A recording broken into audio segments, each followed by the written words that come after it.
The Unheard Signals. A story from the Mayo Clinic. This is a story you wouldn't typically hear at the Mayo Clinic.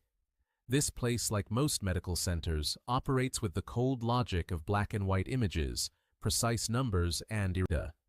But the signals that mark the boundary between life and death aren't always so clear or reasonable. They're often hidden in the mundane, the everyday.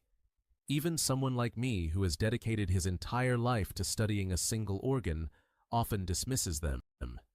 It's like background noise. We ignore the subtle cues that can drastically alter a person's life and the lives of those left behind. I had to learn this the hardest way possible. Hello. I'm Dr. William Bill Smith, an 87-year-old former professor of internal medicine. I spent over 50 years at the Mayo Clinic in Rochester, Minnesota, specializing in digestive system disease cancer. At countless national and international conferences, I passionately championed the importance of early detection.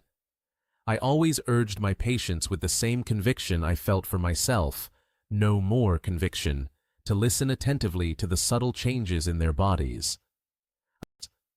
I firmly believed that this was the most important wisdom modern medicine could offer to save lives. But the woman who was my most precious companion, my shadow, my pillar of strength, my wife, was sending out faint, desperate signals right beside me, and I failed to notice them. Blinded by the pride of a specialist and the pressures of a demanding career, I didn't hear the quiet cries coming from the person closest to me. Have you ever dismissed a seemingly insignificant comment from a loved one, attributing it to age, mood, or simply a naturally sensitive disposition? Today, I want to share the story of my life's greatest regret, the unbearable guilt I carry. My wife sent out 5 critical signals, and I hope this story can reach at least one person and prevent them from making the same irreversible mistake. That's my fervent wish. My wife Sarah cherished her health even more than I did. She started each day with a brisk walk through Central Park, breathing in the crisp morning air. She delighted in tending her small herb garden on our apartment balcony, bringing fresh basil and rosemary to the table. When I returned late from the research lab, she always had a warm bowl of chicken noodle soup waiting for me. A doctor who doesn't take care of himself, who will believe a word you say? That sharp nagging was in reality my greatest comfort. Because she was that kind of person, I never questioned Sarah's health. I was convinced she would outlive me, healthy and strong. Then, one autumn, the year the leaves turned an exceptionally vibrant gold, Sarah started complaining of a complete lack of appetite. She found the aroma of her beloved pot roast, which was the most amazing pot roast in the world, nauseating. And when she broke into a sweat, the odor seemed different, more acrid. She was unusually sensitive. I dismissed it all as menopause, that convenient catch-all, and irresponsible excuse. "Honey, you're just being overly sensitive," I'd say. "It's just age." Listening to her doctor husband, I not only failed to alleviate her anxiety, but also unintentionally hurt her with my careless words. The critical signal came one night before bed. Sarah turned her back to me and said quietly, "Bill, something feels strange. Right below my breastbone, it feels like my cell phone is vibrating a faint tremor. It's not enough to keep me awake, but it's a really weird feeling." I still thoughtlessly chalked it up to stress-induced indigestion. I just mechanically patted her back. As a pancreatic specialist, I foolishly ignored the most classic signal coming from the very location of the pancreas. A few days later, Sarah collapsed in the living room while knitting on the couch, writhing in abdominal pain. Only then did the gravity of the situation hit me. As I rushed her to the hospital, clutching her cold hand, my heart sank. Seeing the grave expression on my former student's face, hearing the words, "Stage 4 pancreatic cancer," the world went silent. Time turned gray and stood still. I had spent my life dealing with the lives of patients, but in the face of my loved one's suffering, I was powerless, just a helpless, foolish husband. After Sarah's passing, I spent years drowning in self-reproach and depression. My office filled with the latest medical books, and decades of research papers felt like a pile of trash, mocking evidence of my incompetence. Far more important and urgent than the complex medical terminology and cold data was that throwaway line of Sarah's, "The sweat smells different." I understood it too late after everything was over. From that point on, I decided to use my knowledge in a completely different way. I started focusing on the feelings and sensations patients experienced in their daily lives long before any scans or blood tests. Even after retirement, I consulted with patients, carefully recording every casually dropped comment like a detective gathering clues. Surprisingly, many people with pancreatic issues had similar early warning signs. The 5 signals I'm about to share beyond my wife's story are cries for help directly from countless patients, signals that are far too often missed. To fully understand the meaning of this story, please listen attentively to the end. Have you ever unintentionally ignored a subtle signal your body was sending you? The 5 early warning signs from your pancreas. 1. Ice-cold hands and feet with a flushed face.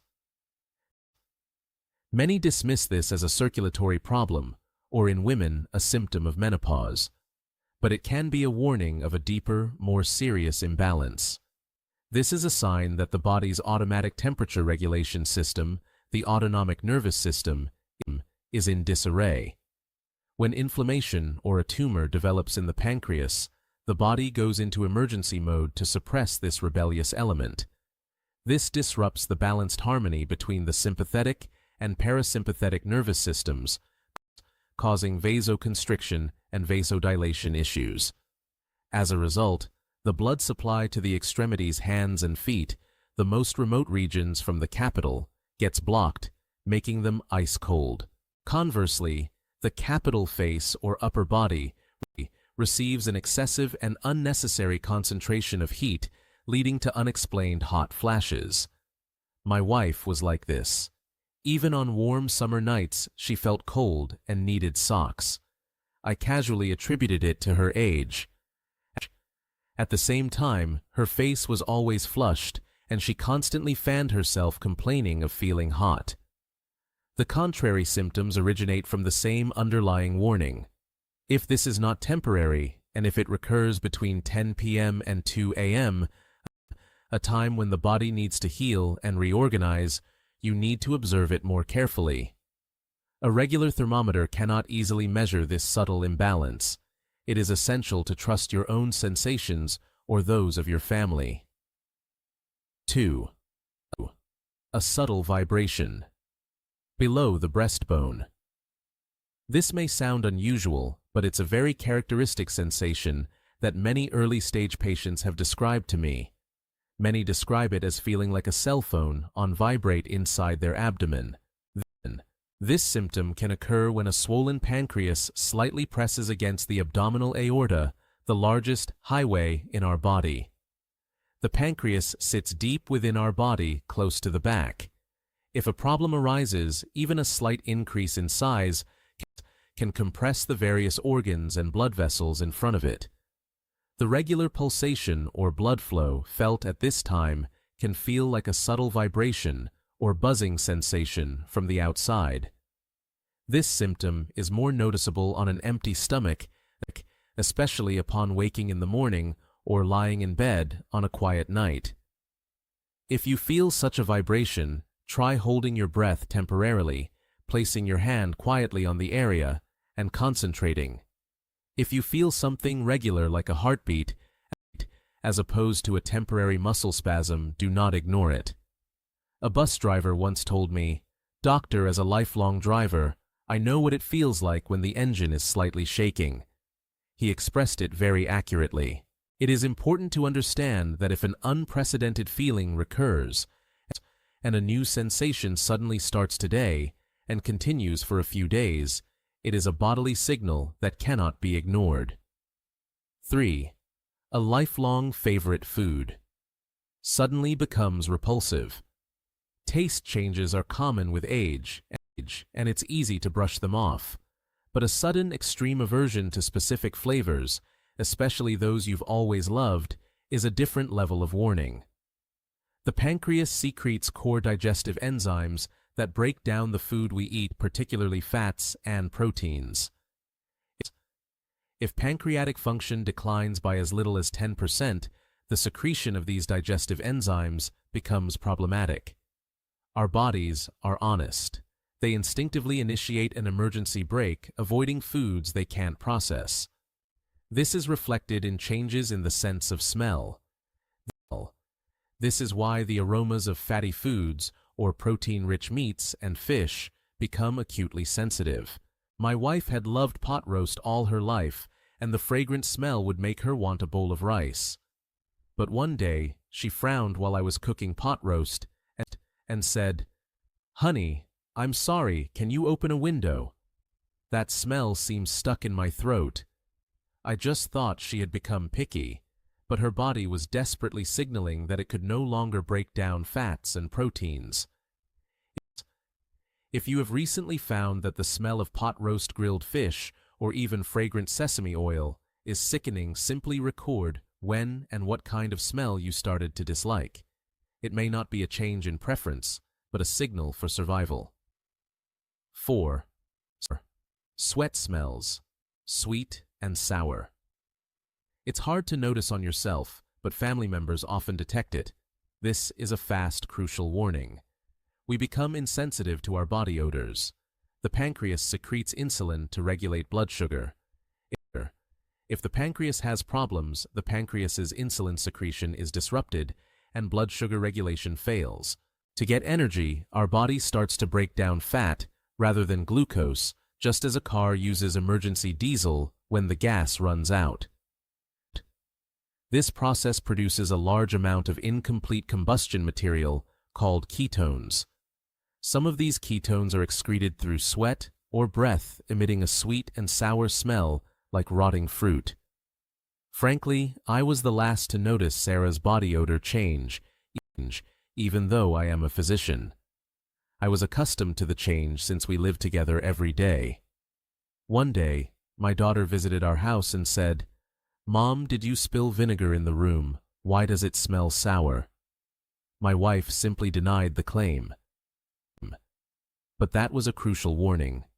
If a family member tells you your sweat or breath has changed, don't be upset or ignore it. Instead, ask specifically how it is different. Listen more carefully to those changes than you ever have, because this smell change may be the most sensitive, fastest evidence that the blood is changing. 5. Knees stiffen in the morning. Many wonder what the pancreas has to do with the knees, but our bodies never act separately. Like an orchestra, all the organs are connected. If a fire such as inflammation spreads from the pancreas, the inflammatory cytokines travel through the blood to the whole body. If these sparks reach the joints, they can stimulate the synovium around the joints, triggering inflammation, pain, and stiffness. This is also called pancreatic arthritis. Every morning, my wife would make an ouch sound as she got out of bed, massaging her knees. Her knees were stiff, especially when going downstairs, and she was anxious without a handrail. I simply assumed it was age-related osteoarthritis and suggested painkillers. But this was a distress signal from the pancreas. I never dreamed that normal osteoarthritis usually starts on one side, like a squeaky, worn-out hinge on a 70-year-old door. However, arthritic symptoms caused by pancreatic problems are the result of rust simultaneously spreading to the hinges on both sides of the door. Symmetricity is the core difference. If unexplained joint pain persists, wisdom suggests that you should consult with an internist as well as an orthopedic surgeon. If only I had listened more closely to you, then. I think every day and night.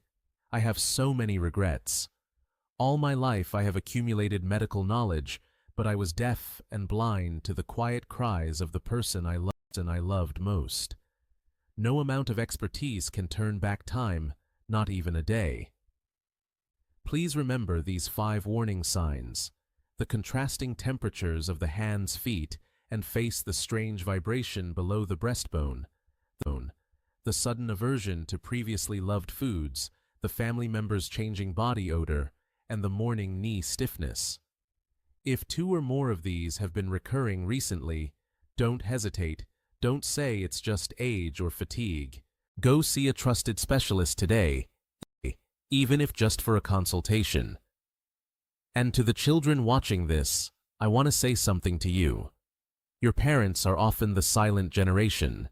They endure as much as possible and say, "It's okay." Your role is not just to listen to your parents. Observe and feel. First, ask them how their appetite has been lately and if they've been sleeping well. That simple, caring question could be the first step in saving your parents' lives. The pancreas is known as the silent organ, but through my story, we know that it is never completely silent. It clearly sends out desperate SOS signals through other parts of our body using quiet, faint language. Hearing that signal first and realizing its meaning can completely change a person's life and the fate of a family. If my story has touched your heart in any way, please subscribe to the channel and click like. Hi. Your small concern and support will help me share my experiences and wisdom with more people and reduce the number of people who regret as much as I do, even if it is only 1. If you start now next year at this time, you will surely be welcoming a new season with a different health and peace than you have today.